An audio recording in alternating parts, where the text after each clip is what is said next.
Listen to this podcast now on the Red Apple Podcast Network. Why is the middle class shrinking? Why are people facing an affordability crisis while marginalized individuals called informals grow in numbers? Join me as I travel the world, speaking with people living in invisibility, the leaders working to solve it, and uncovering the hard truths shaping our economy and daily reality. Download all of Red Apple Media's podcasts right now through your favorite podcast platform. The Roger Stone Show on the Red Apple Podcast Network. Welcome to the Roger Stone Zone. You are just now entering the Stone Zone. Well, unfortunately, assassination has been an all too common part of American political history. I think it was Donald Trump who said it's only our most impactful presidents that they have either tried to assassinate or have successfully assassinated. President Abraham Lincoln, of course, the most famous of them all, on the evening of April 14th, 1865, just days after the Union victory in the American Civil War, President Lincoln attended a play at Ford's Theater. During the performance, actor and Confederate sympathizer John Wilkes Booth entered the presidential box and shot Lincoln at close range. Booth escaped the theater but was tracked down and killed days later. Lincoln died the following morning, becoming the first U.S. president to be assassinated. Booth, of course, was part of a broader conspiracy originally intended to kidnap Lincoln, but then shifted their plot to an assassination as the Confederacy collapsed. His motivation was deeply ideological. He believed Lincoln had destroyed the Southern way of life and opposed Lincoln's support for black citizenship.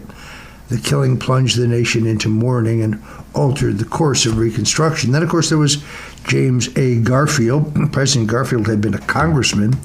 He was assassinated at the Baltimore and Potomac Railroad Station, where he shot twice by Charles J. Guiteau, allegedly a disgruntled and mentally unstable office seeker. Garfield did not die immediately. Instead, he was lingered for over 2 months, suffering from infections worsened by unsanitary medical practices of the time, before dying on September 19th.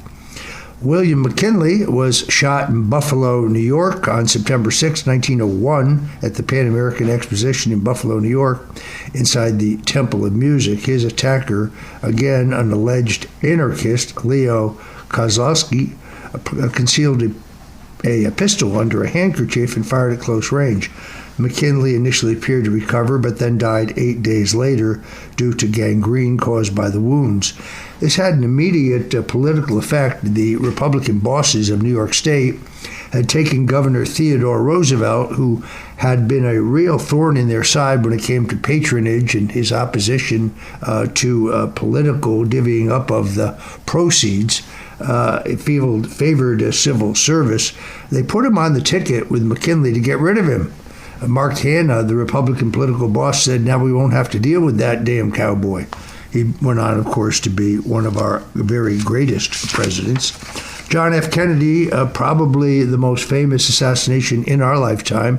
He was assassinated while riding in a motorcade through Dealey Plaza, Dallas. Now, the strange part, of course, of that is that JFK was going from the Dallas-Fort Worth airport to the Merchandise Mart, which is outside the city of Dallas. Both those locations outside the city of Dallas. It was Vice President Lyndon Johnson who insisted that the motorcade dip into the city of Dallas and then back out. Very strange. And mapped out a motorcade route that took the president through Dealey Plaza, where the car would have to come to a full stop at a stop sign, in total violation of the Secret Service manual, making President John F. Kennedy a sitting duck. If you saw the recent Paramount movies, Paramount documentary, What the Parkland Doctors Saw, there can be little doubt that the government's claim that Lee Harvey Oswald, a Russian communist acting alone, had gotten three shots off, firing JFK from behind, has now been completely discredited.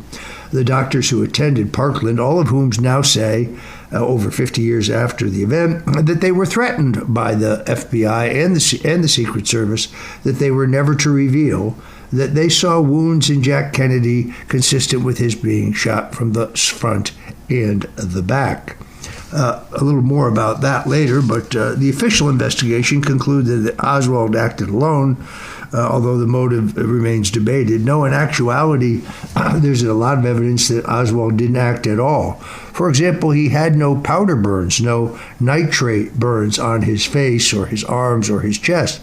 Had Lee Harvey Oswald fired a leaky World War II vintage Carcano rifle that day, he would most certainly have been covered in nitrates.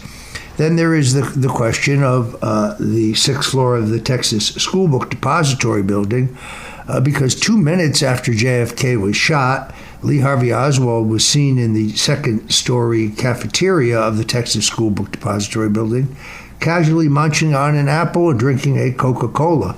He was seen by a Dallas police officer. Victoria Adams, a woman who was on the wooden staircase between the sixth floor and the second floor minutes after Kennedy was shot, claimed in a sworn statement to the Warren Commission, which is not included in their final report, that she never saw, nor importantly did she hear, Lee Harvey Oswald on this wooden staircase. And of course, very conveniently, the power was shut off very temporarily inside the Texas School Book Depository building. So we're expected to believe that Lee Harvey Oswald, getting three shots off, all from behind, shots that no Naval, Army, Air Force, or Marine sharpshooter has been able to duplicate.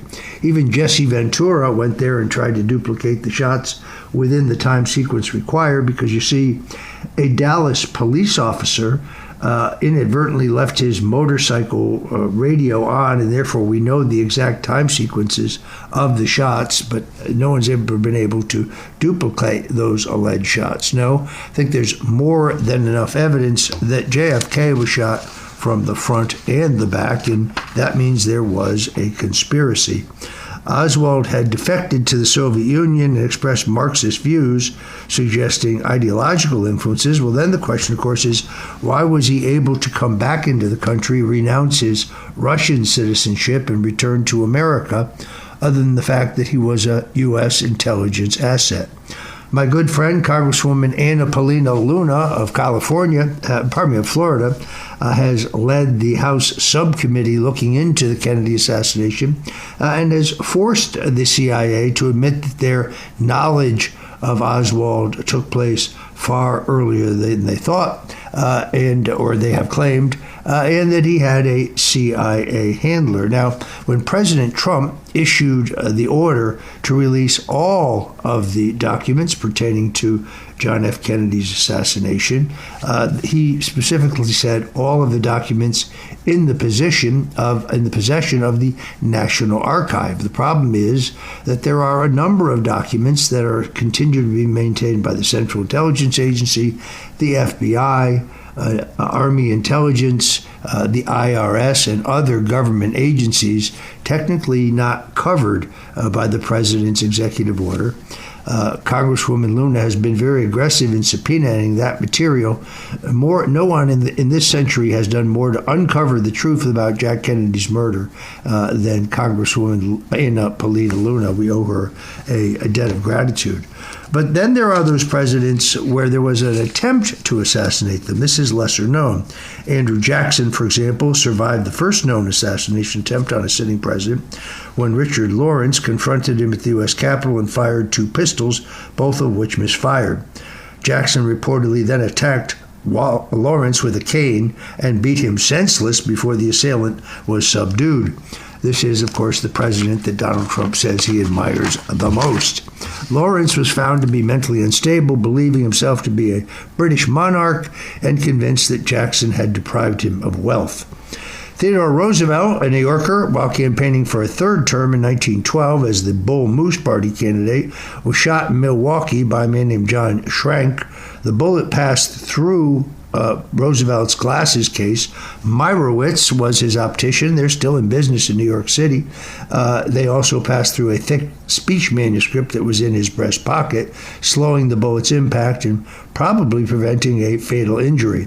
Remarkably, Roosevelt insisted on delivering the balance of his speech, another 45 minutes, before he allowed them to take him to a hospital. Schrank claimed that he was acting to prevent Roosevelt from violating tradition by seeking a third term, citing a vision involving William McKinley. Of course, the Constitution does not allow one to seek a third term at that time. The Constitution has since been revised. So only two people have served two non-consecutive terms, the first one being Grover Cleveland, another New Yorker who was elected president, then I think cheated out of re-election in a disputed election and came back to serve as president again. Only one other person has done that. That is Donald J. Trump, another audacious American president. Before his inauguration, Franklin Roosevelt was targeted in a shooting in Miami. That was on February 15, 1933. Shortly after Roosevelt's first term began, the attacker, Giuseppe Zangara, fired multiple shots but missed Roosevelt. Instead, he fatally wounded Chicago Mayor Anton Cermak, who was traveling with the president. Zangara expressed a generalized hatred of political leaders and elites, blaming them for his personal suffering. President Peppery S. Harry Truman was assaulted by two Puerto Rican nationalists who attempted to assassinate President Truman outside of Blair House, where he was staying during White House renovations. A gunfight erupted with Secret Service agents. One of the Puerto Rican nationalists was killed, the other one was captured. The attackers sought to draw attention to Puerto Rico's independence movement. Truman was unharmed, but the incident demonstrates the seriousness of politically motivated attacks. Gerald Ford faced two separate assassination attempts within weeks in California. The first involved, of course, Lynette "Squeaky" Fromm, a follower of Charles Manson, who pointed a gun at Ford but failed to fire. Shortly thereafter, Shara Jane Moore fired a shot at Ford in San Francisco, but fortunately missed him. Ronald Reagan, very famously, because I'm in the middle of writing a book on this, I'm almost finished actually, was shot outside the same Washington Hilton hotel that was breached by a would-be assassin this past Saturday night, obviously in an attempt to kill President Donald Trump and other members of his administration. A bullet, they tell us that a bullet ricocheted off the limousine and struck Reagan in the chest. That is unfortunately false.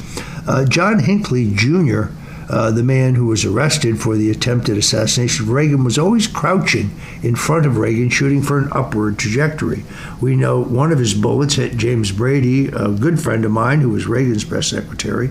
Another one hit a police officer, who I believe his name was Delahante, and I believe there was also a wound of a Secret Service agent, but the rest of the bullets are accounted for. No, Ronald Reagan was shot from above and behind. I know this because I interviewed the doctors at the George Washington University Hospital who told me that when Reagan was rushed to the hospital, he was immediately given an x-ray and they couldn't find any bullet. They were about to sew him back up, and one doctor decided to conduct a manual investigation, an examination, I should say, and he pulled out of Reagan what is called a flechette. Flechette is a dime-sized projectile that is shot by a device very specifically designed by the CIA for the purposes of assassination, because it is noiseless and because it is lethal. Often a flechette is dipped in poison. In this case, Reagan's was not. So the truth has never been told about the Reagan assassination attempt. What we got was a 2-paragraph statement from Vice President George Bush, who assured us that they had investigated the attempt on Reagan's life and there was no conspiracy. Stand by for my upcoming book, Bushwhacked: The Inside Story of the Attempted Assassination of President Ronald Reagan, coming up within about 30 days. I'm just putting the final touches on it. There's a lot more to the story, but we don't have time for it today.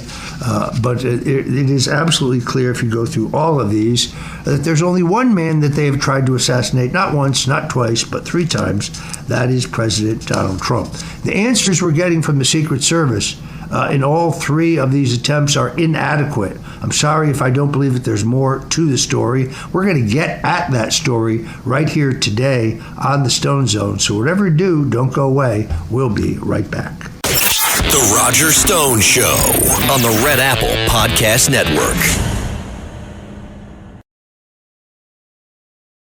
The Marine Toys for Tots foster care program is bringing hope to children who need it most. Every 2 minutes, a child enters foster care, often with only a small bag of belongings. More than 400,000 children face trauma and uncertainty, many before age 8. This May, during Foster Care Awareness Month, Toys for Tots is creating Room for Joy. In 2025, nearly 375,000 children received comfort through toys, books, and essentials, reminding them they are not alone. Donate now and change a child's life. The Roger Stone Show. Entertaining and informative on the Red Apple Podcast Network. As I say, I continue to be deeply concerned about the attack on President Donald Trump in Butler, Pennsylvania before the 2024 election. They tell us that a man named Thomas Matthew Crooks was the assailant. He was within the perimeter of the president's rally for 90 minutes. Many you can see audio online, video online of people pointing him out to the Secret Service and the local sheriff's office. Look there on the roof, a man with a gun. But nobody seemed to be very concerned. The Secret Service, the state police, and the local police were all on different radio frequencies, so they couldn't speak to each other. Why did they immediately cremate Thomas Matthew Crooks' body when his family did not ask for such cremation? Why did they hose down the roof from which he shot, if not to make sure that they could get no DNA sample? Why does the Secret Service and the FBI tell us that they couldn't break into the encrypted telephone of Thomas Matthew Crooks? No, I'm sorry. I believe there is more to this story, which we are not being told. Then, of course, there's the next attempt on Donald Trump, this one at Trump's South Florida golf properties, the fabulous Trump International Golf Course in Palm Beach, commonly referred as Trump International. There, law enforcement confronted an armed individual near the grounds in an incident that raised immediate security concerns due to Trump's presence and expected presence. Authorities responded quickly. Thank God the individual stopped before any direct harm could return to Reagan. But if the man was indeed indigent, as we were told, who paid for him to build the websites in which he was soliciting mercenaries to go fight in Ukraine against the Russians? Who paid for his airfare to the United States from Hawaii? How did he get from North Carolina, where he allegedly landed, to South Florida? Because there's no evidence that he rented a car. How did he get the rifle that had the serial numbers filed off the barrel? If this guy doesn't smell like a CIA operative, I don't know who he is. Who does? I actually recently reached a Christian pastor who told me that he had met him in Ukraine, right there in the main square, and they had argued about whether America was evil or not. He had snapshots, he had photos. It was very definitely Ryan Routh. If you didn't see any coverage of his trial because he was tried and convicted, well, that's because that's the way they want it to be. I'm not satisfied with the stories there. Then we turn next to the what happened at the White House Correspondents' Dinner. This is a meeting of the elite of the elite, kind of the TDS, Trump Derangement Syndrome Convention, and we'll talk about it when we get right back here on the Stone Zone. The Roger Stone Show on the Red Apple Podcast Network. The Roger Stone Show. Entertaining and informative on the Red Apple Podcast Network. So I, for one, am still reeling. Last week delivered a warning written in sirens and gunfire. The near miss as another of President Trump's wannabe assassinations charged past the agents and magnetometers at the Washington Hilton Hotel. Ironically, the exact same hotel and entry where President Ronald Reagan was thought to be assassinated. Fortunately, that failed. It was not a random spasm of violence. This was a calculated incursion that exposed the dangerous vulnerabilities of holding high-profile presidential events at commercial venues. What should have been an evening of ceremony and spectacle instead became a chilling reminder that the enemies of order need only one opening. The alleged gunman, one Cole Thomas Allen, a 31-year-old from Torrance, California, became perilously close to turning a glittering media galley into a national catastrophe. According to police reports, Allen was armed with a shotgun, a handgun, and multiple knives. He was also a registered guest at the hotel, a status that reportedly allowed him to bypass several outer security layers applied to non-guests and move throughout the premises with relative ease. Authorities say he had checked into the hotel over 1 or 2 days before the event, after traveling all the way across the country by train. Traveling by train obviously shows that he could not have been detected by having to go through airport security. As a paying guest, he blended into the stream of transient foot traffic that makes hotel security so difficult to control. After 8:36 in the evening, he allegedly charged a Secret Service checkpoint near the ballroom entrance and opened fire. One Secret Service officer was struck and survived because of a ballistics-resistant vest. Had that armor not held, the nation might be mourning yet another fallen law enforcement officer, kind of like Cory Mills, the fireman who was shot and killed in Butler, Pennsylvania. So when those on the fake news media and those who have Trump derangement syndrome say, "Oh, these were all staged. These were staged events." No, one man almost gave his life, and another man did give his life, just being present to, in one case, do his duty, in the other case, to express his political views as guaranteed by the Constitution. Thankfully, Allen was subdued and taken into custody before reaching the main ballroom. President Trump, the First Lady and Vice President, cabinet members, officials, donors, media figures, and invited dignitaries had been assembled for this yearly tradition. No additional injuries were reported among those under protection, but the implication is unmistakable. The attacker appears to have sought to get close enough to kill the President of the United States. Everything publicly known so far points to the hatred of an educated but deeply disturbed man acting alone.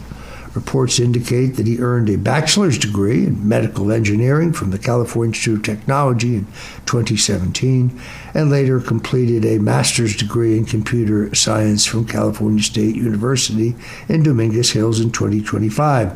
So this guy was no dummy. He reportedly worked as a tutor in Torrance, California, even received local recognition as Teacher of the Month in late 2024. But his interests allegedly included game development and designing an emergency brake mechanism for wheelchairs. Public records also suggest a modest donation to Kamala Harris in 2024, though voter registration reports reportedly showed him with no formal party affiliation. He had no prior criminal record, and according to available records, had not previously drawn law enforcement attention at all. Investigators are said to be examining electronic devices, travel records, and communications to try to determine motive. I would say the motive is pretty clear. Preliminary assessments indicate a lone actor with no known accomplices. Does this sound familiar? The precise details of the weapons remains under investigation. That data is classified under the TART Act and will be released at some point in the future. But for now, authorities have confirmed the use of a shotgun and a handgun. Some reports suggest the long gun may have been retrieved or assembled from a bag near the entrance before the attack commenced. Witness accounts indicate multiple shots were fired during the exchange. There is video of the suspect casually speaking to a Secret Service agent shortly before he went haywire. This horror summons the ghosts of history because, of course, it was the same hotel, as I said earlier, that is forever linked to the presidential bloodshed, that being the 1981 attempt by John Hinckley Jr. who ambushed President Ronald Reagan in the same area just outside the Washington Hilton following a public appearance to the AFL-CIO. Reagan was gravely but not fatally wounded, along with Press Secretary James Brady. Tim McCarthy, who was a Secret Service agent that literally jumped in front of the bullet that day, and a Metropolitan Police officer named Thomas Delahanty, who took one in the neck. The attack succeeded in part because the president had to exit a commercial property into an exposed public zone with predictable movement, and 45 years later, the same venue again appears to be an inviting target. Hotels are designed for hospitality, not hardened executive security. Their mission is quite conscious privacy. Luggage access, room turnover, catering logistics, and constant civilian movement are not questions. Those realities are fundamentally incompatible with airtight protective operations. The courageous men and women of the Secret Service and supporting law enforcement who threw themselves between the gunmen and the protectees deserve the gratitude of every American, in my opinion. In the critical seconds when the chaos erupted, they acted with speed, discipline, and valor. Their patriotism likely prevented a historic tragedy. An attack on the President of the United States, regardless of party, is an attack on the constitutional order itself. It strikes me as a peaceful succession, national continuity, and the stability of the republic. There's also a broader cultural sickness that cannot be ignored. For years, certain corners of American life have trafficked in fantasies of destruction, normalization of rage, and historical hatred for political opponents. Men like Hakeem Jeffries and Senator Chuck Schumer, AOL, but the most disgraceful of them all, Senator Chris Murphy of Connecticut, my home state, who goes offshore and visits a foreign country where he denounces the President of the United States and says that he is a threat to democracy. No, Senator Murphy, you and who would limit anyone on social media or anyone in the national dialogue who disagrees with your narrative, you are the threat to national democracy. These strike matches near dry timber with these comments. They feign innocence when the flames appear. Reckless rhetoric can help create the atmosphere in which unstable men imagine themselves as historical figures. This incident should end the debate over the need for a secure, purpose-built White House ballroom. Major presidential events should be held on fortified federal grounds, not in commercial hotels, particularly one, in this case, with a history of porous access points and divided chains of authority. A dedicated White House ballroom, as President Trump has demanded and is building with contributed corporate funds, could incorporate permanent perimeter defenses, hardened walls, blast resistance, secure ingress and egress routes, drain countermeasures, integrated communication systems, and immediate medical response capabilities. When I was in visiting the president for several hours last week, he was on the phone with Mark Wayne Mullen talking about the need for a drone defense system over all of Washington, D.C., specifically the White House, and I think that is about to come to be. Such a venue would eliminate the reoccurring vulnerabilities that accompany rented ballrooms, temporary magnometers, and ad hoc screening lanes, shared loading docks, elevators, kitchens, hotel staff rotation, and thousands of variables that no planner can ever fully control. Opponents of this idea often dismiss it as just vanity or extravagance. That's unserious nonsense, in my opinion. Security is not ornamental. It is necessary. President Trump has long recognized the practical need for such a facility. State dinners, diplomatic receptions, award ceremonies, and major addresses should occur in an environmentally built for the office of the presidency facility, not improvised within private hospitality infrastructure. These incidents delivered a warning written in sirens and gunfire. Commercial venues carry intrinsic risks that temporary measures can never fully erase. Major presidential gatherings to a permanent, secure, and on-site stronghold is no longer an option. It is an absolute and total necessity. We talk again about the question of assassination. I wrote a terrific article this week about the Kennedy assassination. The shots in Dallas that ended Kennedy's presidency allegedly came from the 6th floor of the Texas School Book Depository building. But more than 60 years, Americans have been ordered to believe a fairy tale fit for children and fools. A lone misfit, they tell us, with a mail-order rifle perched in a warehouse altered the destiny of the greatest nation on earth by by himself. No conspiracy, they insisted. No coordination. No hidden hands. No beneficiaries beyond the fate itself other than, one Lyndon Baines Johnson. The Kennedy assassination was a coup executed by men of extraordinary power, and I proved it in my book, The Man Who Killed Kennedy, The Case Against LBJ, which I'm proud to say is a New York Times bestseller. If you choose to buy it, please get the paperback version because it has 3 additional chapters. At the center of that infernal machinery stood LBJ, a man who had an immediate motive. His ambition was bottomless, but more precisely, he was under federal investigation in 2 of the most egregious federal corruption trials of all time, the Billy Sol Estes case. Sol Estes was a flamboyant wheeler-dealer who, after his incarceration, came forward in a sworn testimony to say that he had been in the room when John F. Kennedy's assassination was planned, and Bobby Baker, who was Johnson's right-hand man, and the Secretary of the U.S. Senate. But one thing stands in the way of their fake narrative, and that is fingerprints. One such fingerprint, known as Print 29, a latent fingerprint, was recovered from a cardboard carton on the 6th floor of the Texas School Book Depository building, had long been one of the most explosive pieces of physical evidence connected to the Kennedy assassination. Why? Because the print belongs, according to forensic examiners, to a man named Malcolm Mac Wallace, a convicted killer who had killed Lyndon Johnson's sister's paramour in 1951, gone to trial where he was where he was represented by John Cofer, President Lyndon Johnson's personal attorney, and he is the only man in the history of Texas jurisprudence to get a suspended sentence when convicted of first-degree murder.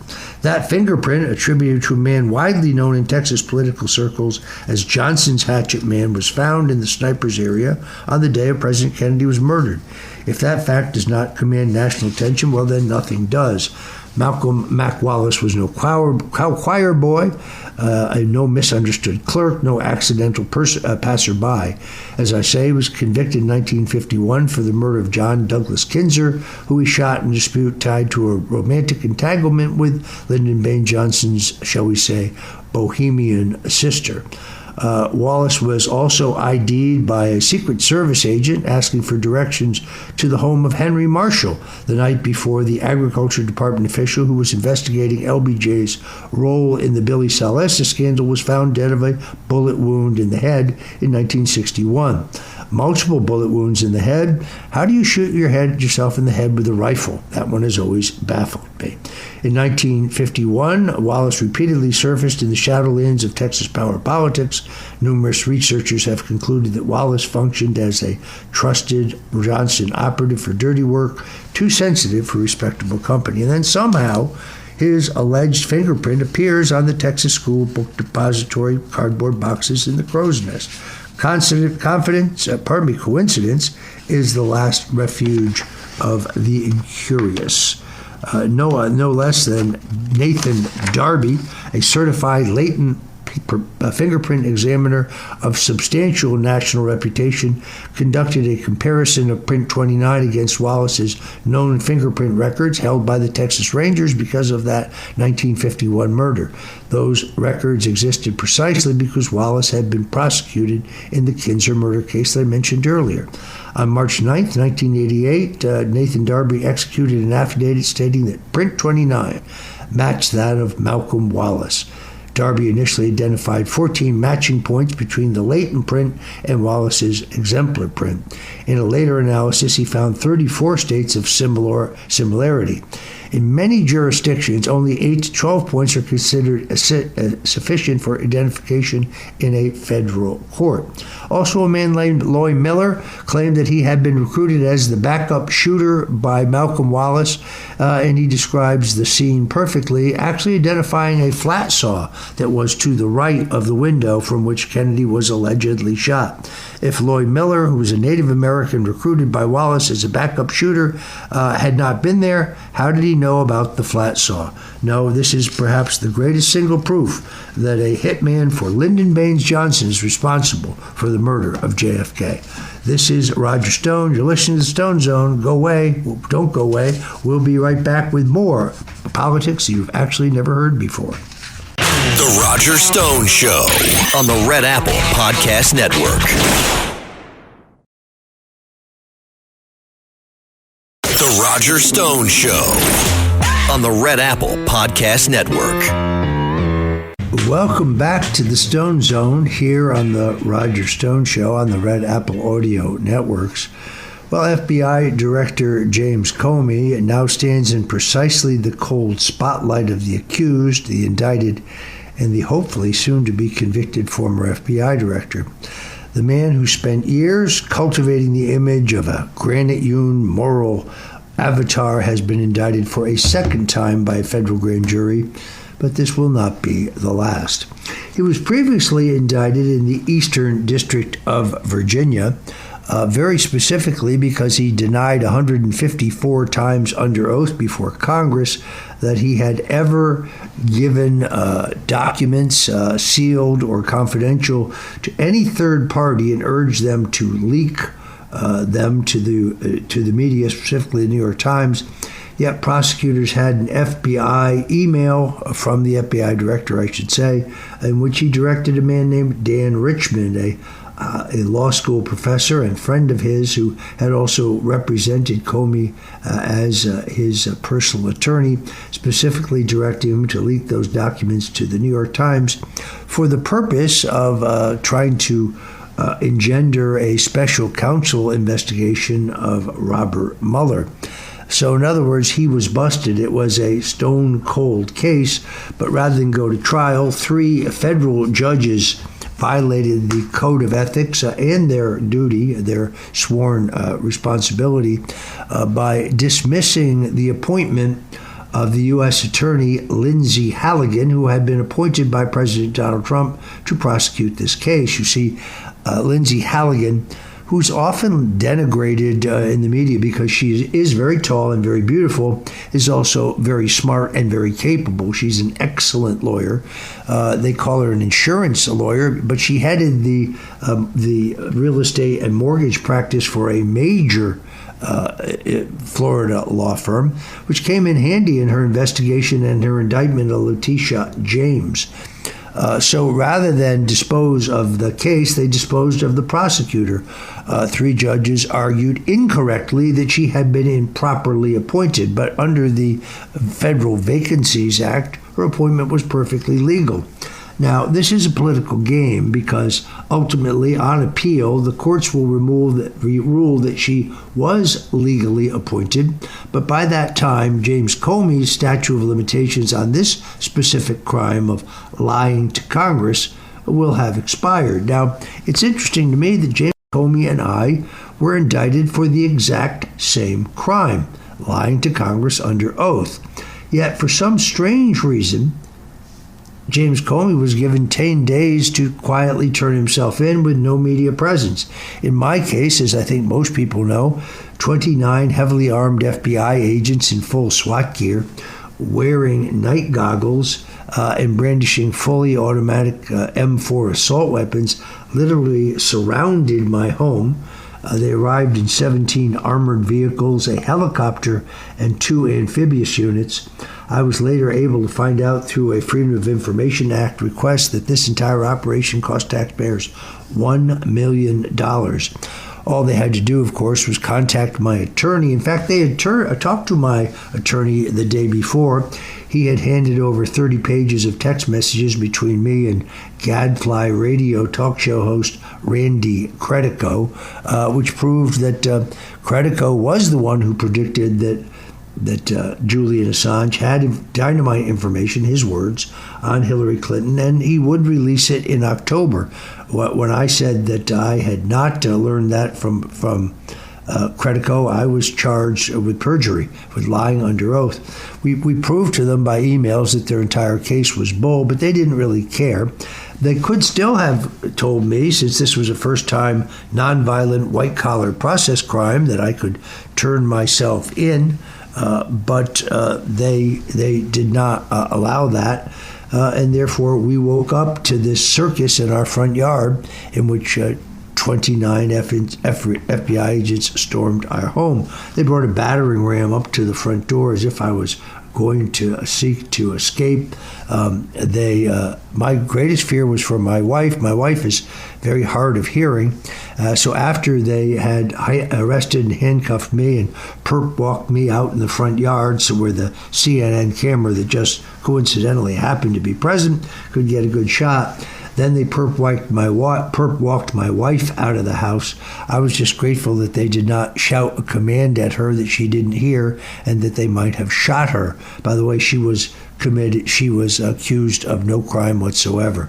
She, of course, would be diagnosed with aggressive stage 4 cancer, which I believe happened almost immediately after I was pardoned. I thought that was brought on by the horrific stress, but today she is cancer-free, and I say, thank you, Jesus. Don't go away. We'll be right back. The Roger Stone Show on the Red Apple Podcast Network.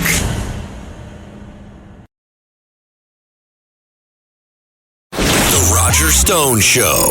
Entertaining and informative on the Red Apple Podcast Network.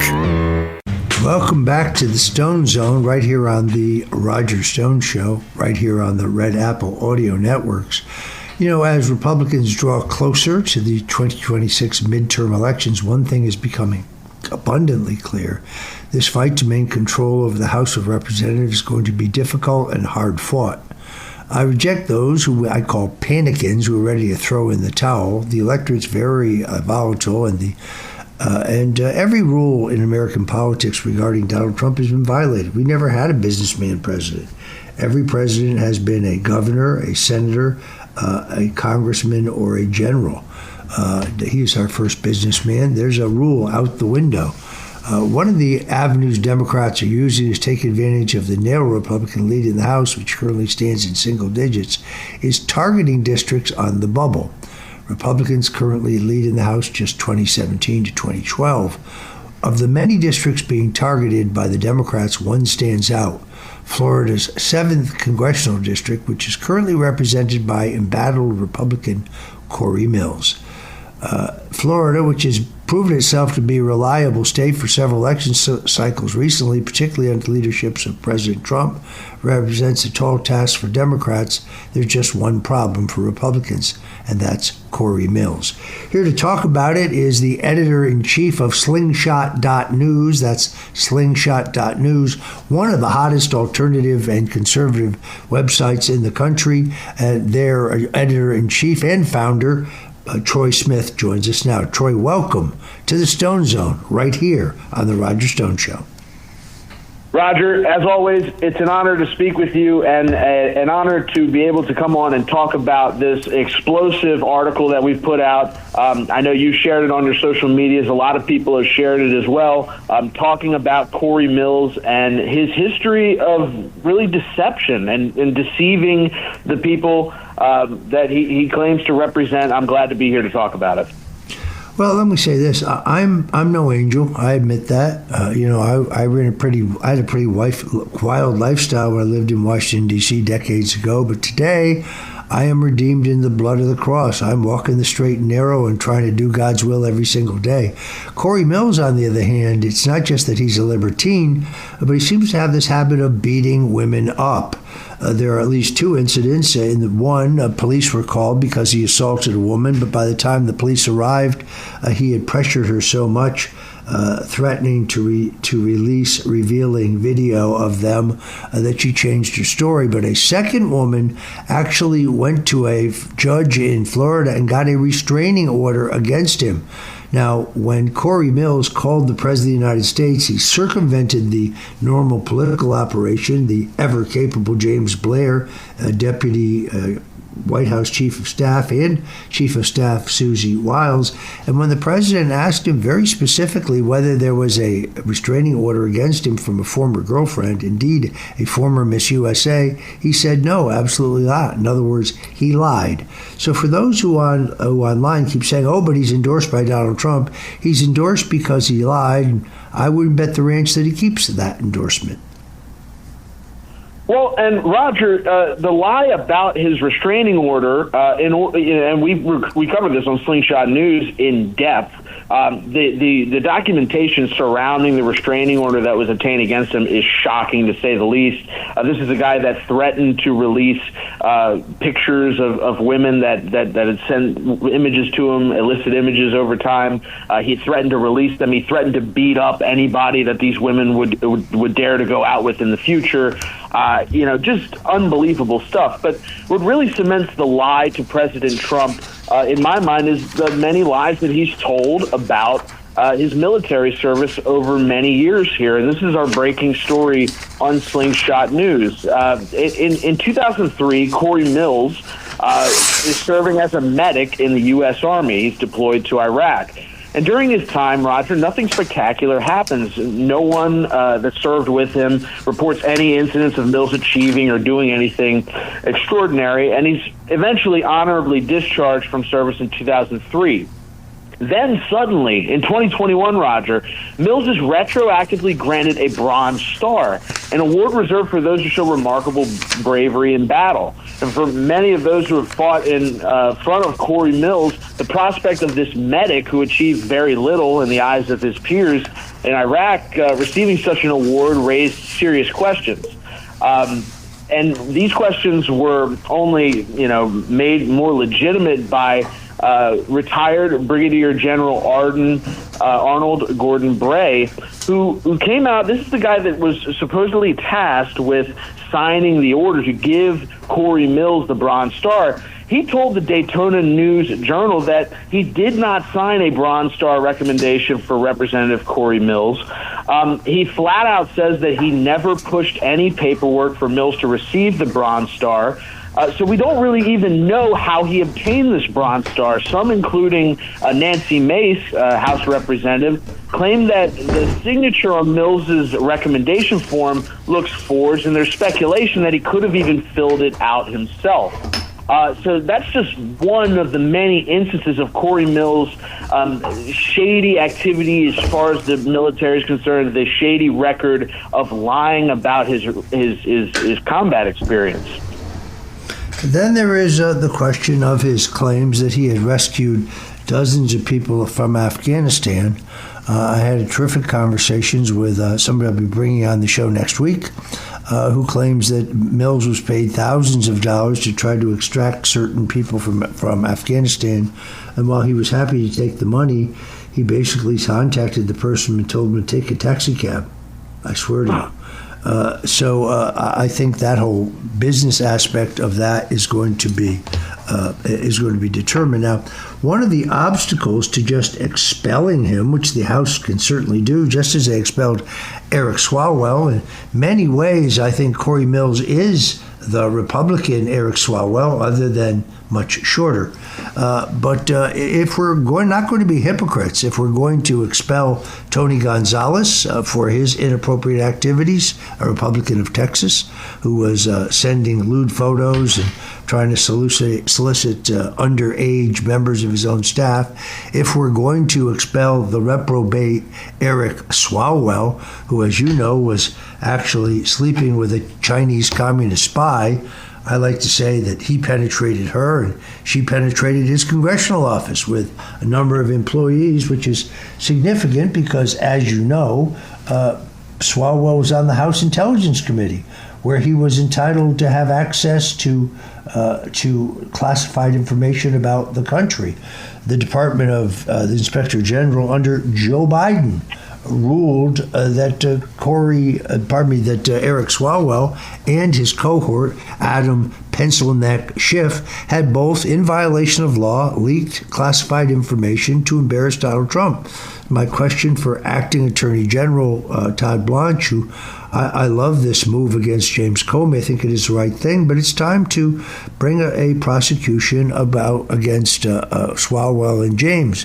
But if we are going to, Swalwell and Schiff, but if we're going to expel Swalwell and Gonzalez, then I think it is essential that we expel Cory Mills. The issue here is that a number of House Republicans point out that there is a congressional ethics investigation in process, and that Cory Mills is allowed due process. In other words, they want to wait until the investigation proves what we already know, that the guy's a creep. But I think if that happens past the June 16th federal filing deadline, and Cory Mills is the Republican candidate for Congress in the 7th District, which goes from Orlando all the way over to New Smyrna Beach and the Shore, we're going to lose this seat. And I think we're in an election which cannot afford to lose any seat. Well, and Roger, I would add, there's people here, when we talk about the Bronze Star and Mills being awarded that, there's people that he claims to have saved from treachery in Afghanistan, or in Iraq, excuse me, and their names are Alan Babin, Joe Haidt, and Joseph Ferran. Now, these people have come out publicly under their own names, Haidt specifically saying, quote, "He didn't save my life. I don't recall him being there either." So this is a man that was supposedly saved by Cory Mills, for which Cory Mills was given the Bronze Star, and this guy doesn't even remember him being in Iraq. Then we go past his military service. He goes back to Afghanistan as a member of DynCorp, as a contractor. You kind of referenced it there a minute ago. And there's even more detailed accounts of him faking a roadside bombing. Cory Mills has claimed flat out that he was in a roadside bombing. Now, Scott Kempkins, who also was working for DynCorp at the exact same time in the exact same place, told the Daytona Beach News-Journal that Mills was not in the car that exploded. He added, and I'm going to read this quote here, the injured sergeant with a reserve unit from Kansas that was stationed near the embassy and was working with the contractors to protect diplomats. He was angry because it was the second time he'd been taken shrapnel. There were 2 motorcades, 3 vehicles in each. I was in a military vehicle, a Hummer. It was the only vehicle that was hit. Cory was assigned as a team medic and was in a Suburban that was already around the corner when our vehicle was hit. A big chunk of my shoulder was taken off. I had burns on my neck and shrapnel in my leg. Me and the sergeant hopped into Cory's vehicle after our vehicle got around the corner. We were treated at an aid station near the Interior Ministry. The sergeant's blood got on Cory's leg there, and on our way there, we got into the Suburban. So Cory Mills uses a stain of blood on his pants in photos to claim that he's in a roadside bombing, when that blood is actually from a soldier who was blown up in a vehicle that Mills claimed to be in, Roger. How could Republicans, how could anybody elect somebody who lies to this extent about military service, about these brave men and women that were over there protecting us, furthering the United States interest? It's just disgusting. Well, the other thing in your article today that's very significant, of course, is the story of his 2 marriages. Now, as we indicated earlier, there are 2 incidents in which he beat up women while a member of Congress. The first woman changed her story under pressure by the time the police arrived. The second woman, however, did go before the courts and get a restraining order against Cory Mills, who was threatening to destroy her if she talked about his freakish ways. We've got about 1 minute and 34 seconds, so I'm not going to get this started until we get on the other side, but suffice it to say that in his second marriage to a woman named Rana al-Assad, an Iraqi-born nationalized U.S. citizen who worked as a translator within Republican political circles, there's some very strange things, because his 2014 marriage ceremony was conducted in Falls Church, Virginia, by an imam who is identified as Mohammed al-Hannauti. When we come back, we're going to find exactly who that Islamic cleric is. I think people will be shocked. Again, if Republicans do not move aggressively to expel Cory Mills from the House, we're going to lose the seat if he's the Republican nominee.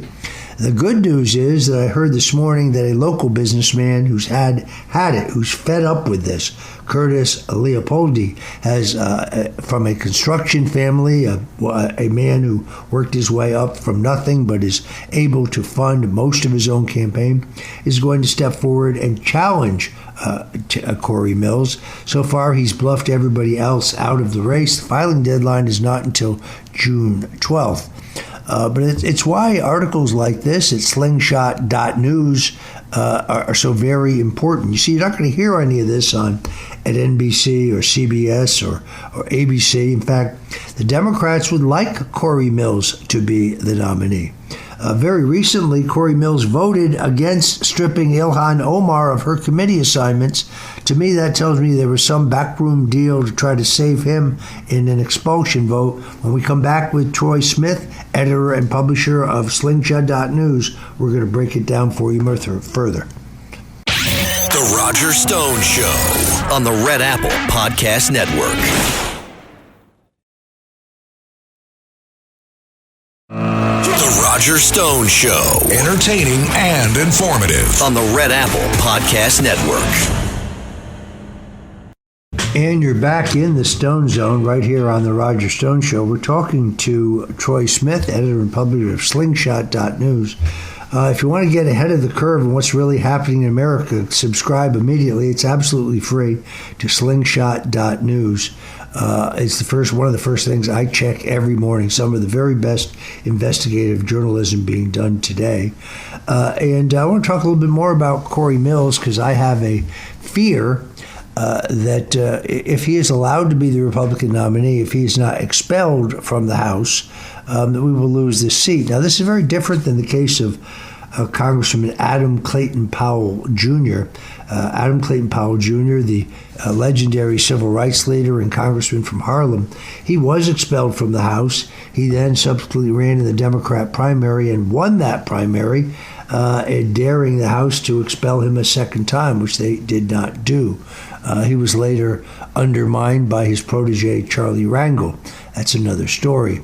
But I want to go through this activity. Who exactly is Lindsay Langston and what went down with her, Troy?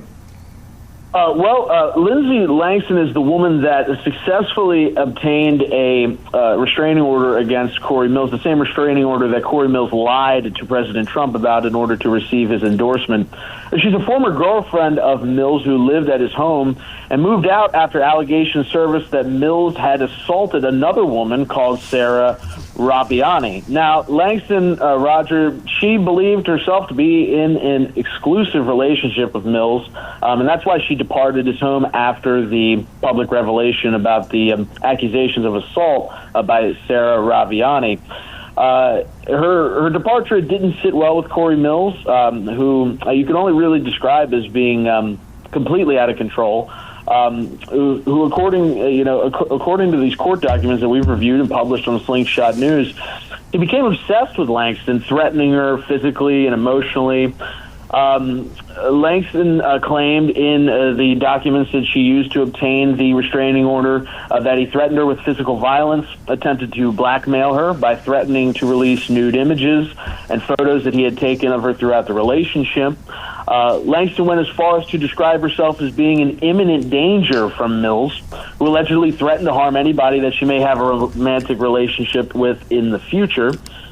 And communications submitted within the restraining order, which is we have also obtained and published at Slingshot News, revealed that Mills has threatened these people by saying he told her future lovers to strap up cowboy. This is the kind of stuff that a congressman is sending to women in these veiled threats. We have the text here. We can read it word for word.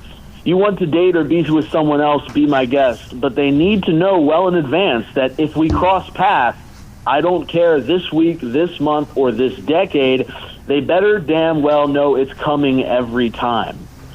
And, this is a congressman sitting there issuing these kind of texts, Roger. And the key here is that the evidence submitted to obtain the restraining order, a judge looked at it and said, yes, Cory Mills is a dangerous person. This is somebody who should not have contact with this woman, and he granted the restraining order.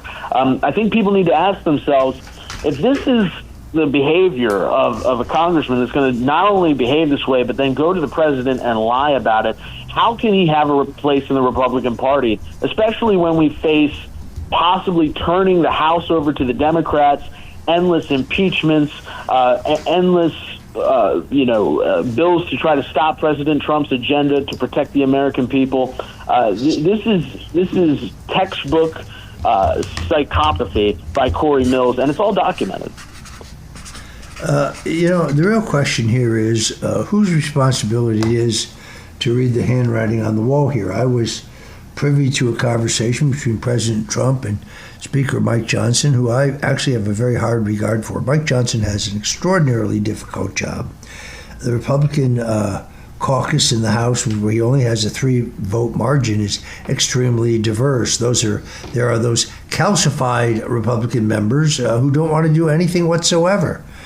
Faced with absolute stone-cold proof of bribery, tens of millions of dollars of bribery that Hunter and Joe Biden and members of his family took, they don't want to do anything whatsoever. They just want to get reelected.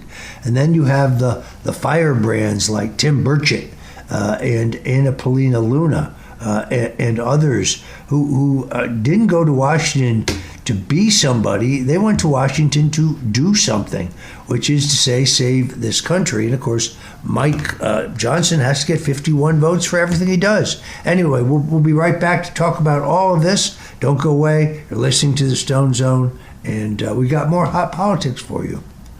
The Roger Stone Show on the Red Apple Podcast Network. The Roger Stone Show on the Red Apple Podcast Network. And we're back. We're talking to Troy Smith, the founder, editor, and publisher of Slingshot.news, my favorite alternative news site. I check it out first thing in the morning and read things you can't find anyplace else. I want to ask you about this, Troy. Yesterday, the U.S. Department of Justice under President Donald Trump indicted a gentleman named David M. Morenz, 78, a former senior scientific advisor to mass murderer Dr. Anthony Fauci. He was worked for Fauci at the National Institute of Allergy and Infectious Diseases. On Tuesday, April 28th, he was arrested. He faces federal charges including conspiracy against the United States and destruction of concealment of records. Now, prosecutors allege that Morenz conspired with 2 others identified in the media reports as Dr. Peter Daszak and Dr. Gerald Koish to avoid Freedom of Information Act requests by using his personal Gmail account instead of his official NIH email. The communications were allegedly sought to conceal involved the virus's origins, risky research grants tied to the Wuhan Institute of Virology, and efforts to shape the public narrative. So my question for you, Troy, is where is this going? Are we about to see the indictment at long last of Dr. Anthony Fauci himself? Well, Roger, when you look at the conduct of Anthony Fauci during the pandemic, I think it's pretty unmistakably criminal. And when you look at the actions that he took as, somebody who was lying to the public on a daily basis in the media, and Fauci was the king of this. He would hold a press conference with officials and he would say one thing, and then he would go on a news channel and say something completely different. That's because he understood that he had free reign in the media, using the media lemmings to lie to the American people and to push this agenda. And the American people have to ask why. We need to know exactly who benefited from this, and that's why I think we need a full investigation into the financial ties here. How much money did Anthony Fauci personally make off of the COVID-19 vaccines that he mandated people to get? And not only that, Roger, but how much was wasted by government officials ordering millions and hundreds of millions of vials of vaccine that they knew they weren't going to use? Where was the money going? How did the money exchange hands? We need a complete investigation into this, and I think this signals that this Department of Justice, this FBI under Kash Patel, while there may be criticism out there, I think that these investigations, these things take time.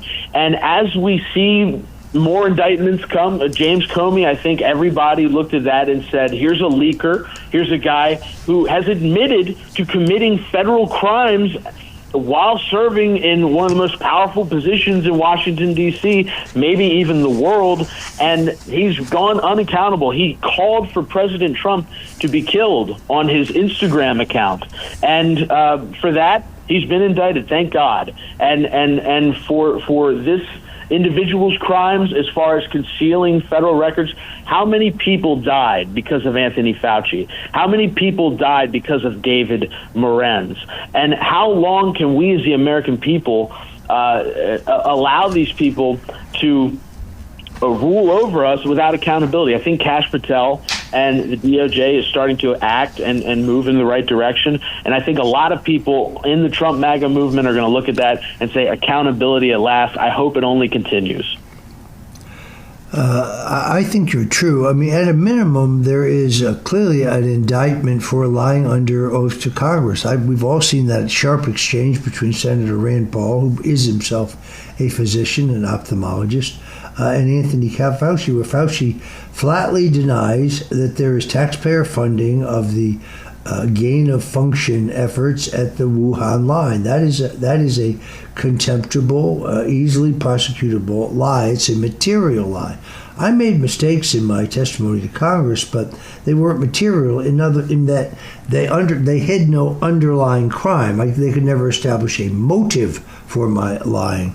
On the other hand, don't ever think you're going to get a fair trial in the District of Columbia, particularly in front of the judge that sat on my trial. I think that Fauci should be charged with crimes against humanity. I think that the effort there would stick. I would really like to see this. I'm hoping this indictment is just the beginning. As you know, hiring an underling and then squeezing them for information is a classic law enforcement trick, and it very often works. Absolutely. And when you look at the scope of the crime that was committed against this country during the COVID-19 pandemic, the thousands of people who saw their relatives die in nursing homes and weren't even able to go to stand by their side during their final minutes, people that were, there's up in New York where we're broadcasting from right now, Roger, Andrew Cuomo and the unbelievable amount of deaths that occurred in the nursing homes there. My home state of Maryland, where Rhino Republican Larry Hogan, who harbored a pedophile in his home, he oversaw the death of tens of thousands of people in nursing homes. These were crimes against humanity, and there has to be accountability for them. And just like this, Roger, you know this better than anybody. The people who attacked you, they had no reservations. They had no respect for the rule of law. They had no decency. They had no adherence to the Constitution or the laws of this country. So unless we hold them accountable, we can only expect more of the same. I do not disagree. Let me switch subjects on you, if I may. I want to talk about the fate of Tina Peters. The American Republic has produced its share of Shakespearean tragedies, but few unfold the quiet, grinding cruelty of a life dismantled in a single dramatic stroke and in the slow, methodical machinery of the state. The story of Tina Peters, who was the Mesa County Board of Elections member, whose crime seems to be that she made copies of the evidence that the Colorado state elections were stolen. That seems to be her crime. She is in ill health. She is in a maximum security prison along with murderers and worse. My understanding is that her cancer has returned. She's not given an adequate blanket. She's freezing to death. I don't really understand here how the governor of Colorado could have no compassion for this woman.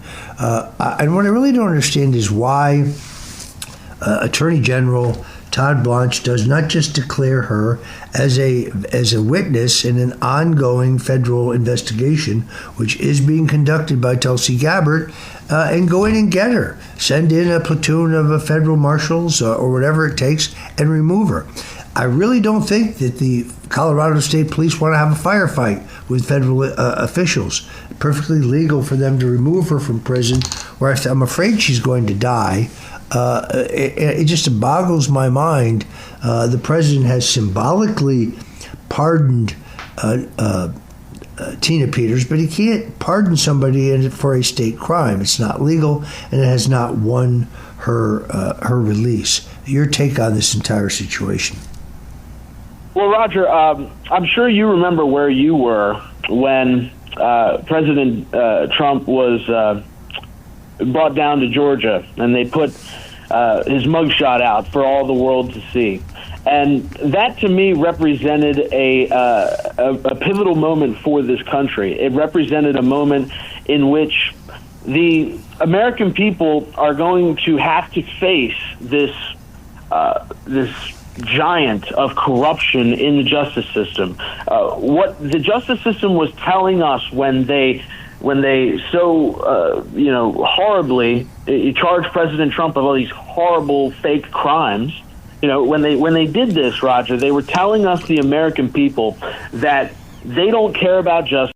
They don't care if you're the president of the United States. They don't care who you are, what you've done. If they want to come after you, they will. And this is a huge part of why we need to reform this system while we have the chance here with President Donald Trump, because this system, as he found out himself, doesn't care if you're guilty or innocent. As Tina Peters is finding out right now, it doesn't care if you're guilty or innocent. It's going to punish you to the fullest extent of the law, especially if you stand for America, especially if you stand against this corruption that's gone, across the justice system. I feel like it's impossible almost to get a fair trial in this country nowadays, especially if you're on the political right. It's a problem that I don't think has been addressed to the extent that it needs to. Obviously, there's things working, and there's people that are doing their jobs, and they're doing great. But there's a larger overhaul, I think, that needs to happen as far as the criminal justice system to stop these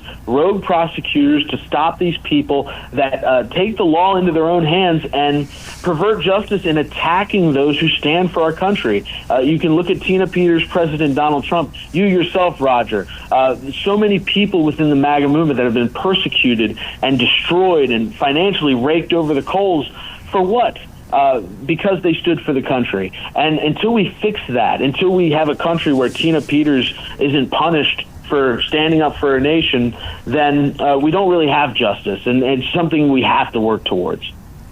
A very disturbing story I saw yesterday. President Trump was asked about Florida Governor Ron DeSantis, and he talked about how much he liked him and how he was considering him, putting him in the administration. Let's be absolutely clear. Ron DeSantis is a backstabbing weasel who owes his entire governorship to Donald Trump, but repaid him by running against him. Ron DeSantis was an undistinguished congressman with a bad haircut and an even worse suit when he decided to run for governor. The entire Republican establishment here in Florida, where we both live, had endorsed the agriculture commissioner, Adam Putnam, every state senator, every state representative, the Speaker of the House, the Senate president, both powerful men, every Republican county chairman in the state, every Republican member of the House delegation, other than Matt Gaetz. What Donald Trump didn't know is that Ron DeSantis was elected to Congress in 2014. In 2016, he refused to endorse Donald Trump for president when he was the nominee, the Republican nominee. I have a tape of him saying, just because Trump and I are both on the Republican ticket does not mean that I support Trump for president. He actually was under the delusion that Trump would drag the ticket down in his district. In the end, Donald Trump won his district bigger than he won re-election.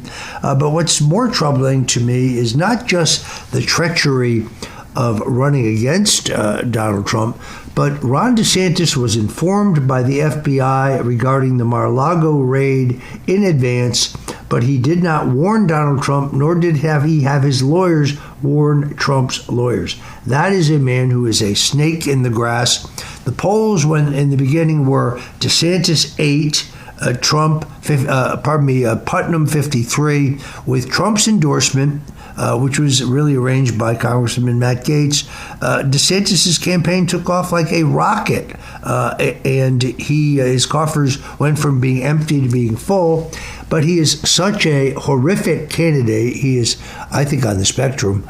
Never looks you in the eye, never says thank you, wears earbuds so he can pretend he's listening to music. He doesn't have to engage people. This guy owed his entire political history to Donald Trump, and he betrayed him. It is Machiavelli who said, "Take in one who has betrayed you, and the only thing you can be sure of is that their second attempt to kill you will be more skillful than the first.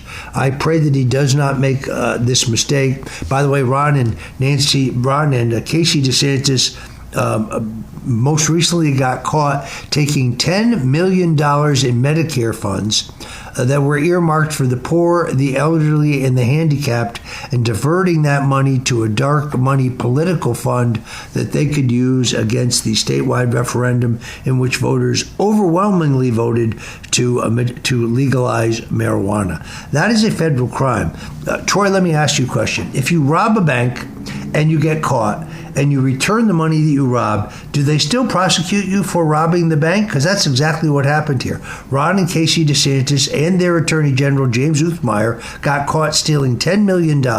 When they got caught, they returned the money, and now they've gotten a clean bill of health from the U.S. Justice Department. Outrageous.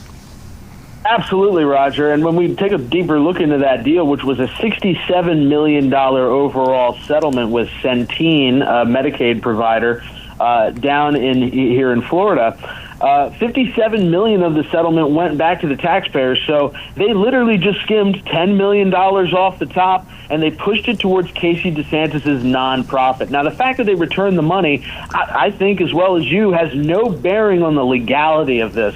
This is criminal. Not only that, Roger, but if you're talking about Ron DeSantis for a federal appointment, let's just play imagination for a second, and let's look at the people that Ron DeSantis has appointed in the state of Florida. We don't have to look far.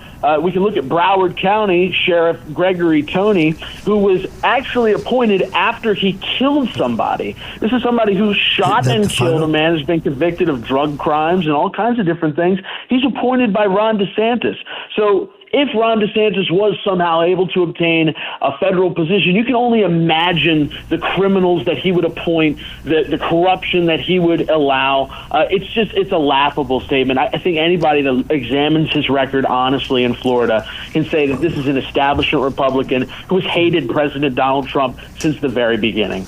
All right, we're going to have to take a break here. We'll be right back with Troy Smith from the Slingshot.News. Don't go away. The Roger Stone Show on the Red Apple Podcast Network. The Roger Stone Show. Entertaining and informative on the Red Apple Podcast Network. It is, as you point out, it is always the wife. In this case, I think Ron DeSantis, who's an introvert at a minimum, that's put it mildly. I think he might have waited his term. If he wanted a career in politics, I don't understand why he didn't just take the Senate nomination that would have been available to him. Because when Ron DeSantis stepped down to become Secretary of State, that created a vacancy in the U.S. Senate. The governor could have appointed a caretaker to fill out the balance of that term, which was less than a year, and then sought the seat himself and probably would have been elected. But he wants to have it handed to him, so he appointed the Attorney General, Ashley Moody, who I think is a kind of a non-entity, and then he appointed his own chief, James Uthmeier, who became Attorney General. Now, it is Uthmeier who is the guy who actually physically removed the $10 million earmarked for the poor, the elderly, and the handicapped, and moved it over to a dark money committee run by Ron and Casey DeSantis to oppose medicinal marijuana, or actually a broader interpretation of medicinal marijuana that was on the ballot here and passed overwhelmingly. But to me, that is a federal crime. Uthmeier somehow wangled an endorsement from President Donald Trump for re-election as Attorney General. Somehow he has hypnotized the president is that he, Uthmeier, who's a slippery character to say the least, is responsible for the 20 acres of land in Miami that will be dedicated for the Trump Presidential Museum. Now, to me, this makes no sense because Donald Trump has no historical claim to Miami. He has a historical claim to New York City, specifically Manhattan and Queens. He has a historical claim to Palm Beach, including West Palm Beach. But putting it in Miami makes very little sense. And somehow Uthmeier one of the more odious characters I've come across in American politics, has hypnotized the Trumps into believing that he delivered that land, when in fact it was Danny Perez, the House Speaker, who was the major driver of that. So the Trump Luxury Hotel and Presidential Museum, which is what it will really be cost at the rate they're going, I'm hoping that will become an outpost, like an annex, and ultimately the real museum will be built in West Palm Beach, which I think makes a lot more sense. Troy, what do you think? Well, Roger, I think you're exactly right. I think that there is a play to make Miami the new New York City.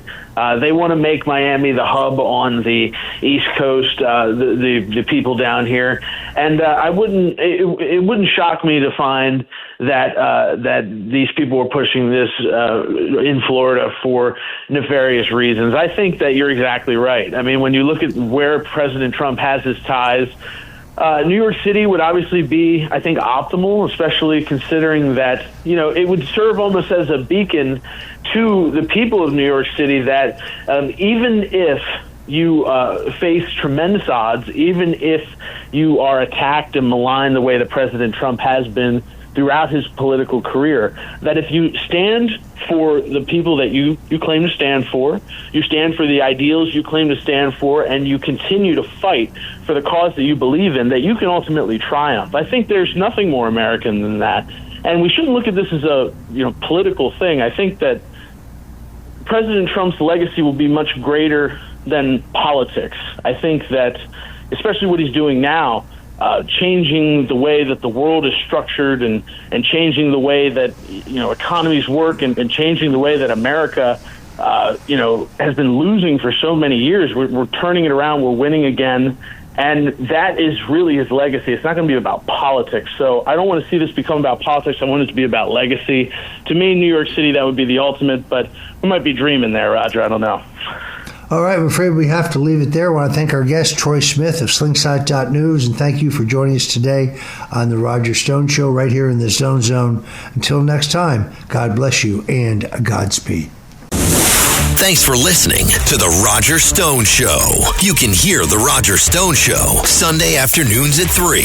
If you like the podcast, share it with your friends and listen anytime at WABCRadio.com and download the WABC Radio app. Hit that subscribe button on all major podcast platforms. Plus, follow WABC on social on Instagram, TikTok, Facebook, and X. See you next time for a new episode so you never have to wonder. What the heck is going on here?